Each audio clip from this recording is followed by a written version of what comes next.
Hi everyone. So today I'm going to be talking about lymphedema. So to start off, I'm going to talk about the lymph, which is part of the lymphatic system, and it's a fluid that was forced out of the circulatory system and needs to be returned to the circulatory system. Your lymphatic system, which consists of vessels, nodes, and ducts, picks up this fluid and returns it to the circulatory system. So in lymphedema, something happens to this system that impairs its ability to transport this lymph, leading to edema. So some causes of lymphedema. So there's two causes. So you can either have primary or secondary. The primary cause of lymphedema is they don't know what causes it. So it usually starts to show signs and symptoms in adolescence or midlife.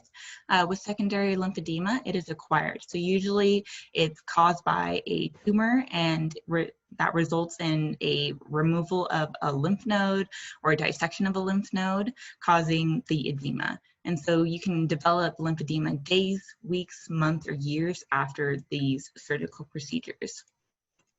So the development of lymphedema, there are two ways lymphedema can develop. The first way is there's a normal amount of fluid, but the ability to transport the fluid is impaired. And two, there's an increase in fluid, and the ability to transport this fluid is also impaired. So kind of think about this as a highway. So during rush hour, so you have a normal amount of traffic, but some of the lanes on the freeway are closed, leading to a lot of traffic. And then with the second one, there's an increase in the cars on the road, but there's also a limited amount of lanes. So this also causes traffic. And then other things that can contribute to lymphedema is infection and delayed wound healing, which leads to chronic inflammation, and then also your age. So there are 4 stages of lymphedema. So it starts off with stage 0. In stage 0, there's not really any signs of edema. You may feel some pain, heavy feeling, fatigue, or ache in the affected area. And if untreated, it leads to stage 1. So this is the hallmark sign of this stage is the pitting edema, which is basically normally you would press down on your skin and it wouldn't leave an indent in it. But with pitting edema, you press down on the skin and it leaves a pit in your skin or a depression in the skin for a little bit before it returns to normal. In this stage, the edema is reversible by elevating the affected area. In the stage, edema increases with activity, heat, and humidity. And then later in the stage, you get tissue fibrosis or thickening of the tissue, which leads to stage 2 if untreated. So stage 2, you have skin fibrosis and scarring, which is the hallmark sign of this stage. And the elevation no longer works to reverse the edema in this stage, and the edema is no longer pitting.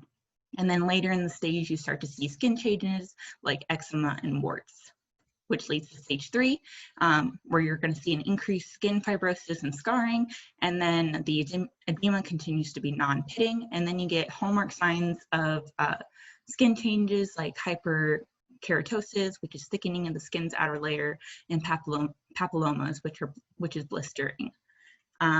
So then other signs and symptoms, so some early signs and symptoms include numbness, burning, aching, feeling of skin tightness and limb heaviness, and some other signs and symptoms, which I have listed on the slides. And then the later signs and symptoms, you'll have increased limb girth, postural changes, and increased discomfort, increased neurological signs, such as numbness or tingling, and then some other changes as well that I have listed on the slides. So to diagnose lymphedema, so there's really nothing besides looking at the signs and symptoms which diagnose lymphedema. So they can do a venous Doppler, an MRI, or a CT scan, but usually those aren't very accurate. So they usually base it on the signs and symptoms that you're having to diagnose lymphedema. So some medical management. So you can take some medications, but there hasn't been really good results in taking medication, and usually some medications that you take can actually make it worse. So like diuretics, which have no effect and can be harmful to lymphedema. And then also if you're taking medication for neuropathy, or you're taking anti-inflammatories like aspirin or ibuprofen, these can actually worsen lymphedema. So it's always good to talk to your doctor about what you're taking before, just so you know what interacts with lymphedema, so you're not making it worse. So then some surgical procedures that they can do, they can take lymph nodes from a different area and try to graft them into the affected area.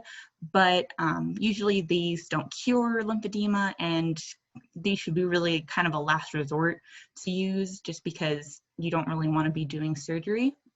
The best way to treat lymphedema is physical therapy.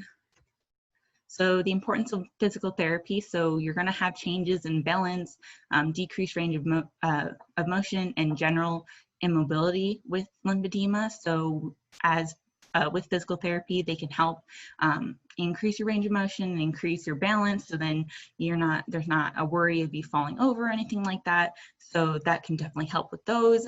And then we can also educate you to look for the signs and symptoms, because that's mainly the important thing, because as for you as the patient, you have to look for them so then we can treat them early. Because the best way for physical therapy to help is if it is used during stage 0 or stage 1. Because after that, it's kind of a little bit harder to treat lymphedema, and it can't really be reversed. Not saying it can't be cured and you're going to have to deal with this the rest of your life, but we can make it so that it's not very painful, and we can get rid of the edema, so then you're like pretty much in stage 0. And so that's another important thing, to learn the signs and symptoms, so that when you are back in stage 0, you can start to look for the signs and symptoms, so then you can detect when they start to happen, so then you can go to physical therapy and we can start that process over again, so then you don't lead, so it doesn't lead to like stage 2 or stage 3. With physical therapy, some of the interventions they'll use is manual lymph drainage, compression bandages and garments, compression pumping, and then of course educating you to look for the signs and symptoms. And that concludes my presentation. Thank you so much for listening, and I hope this helped.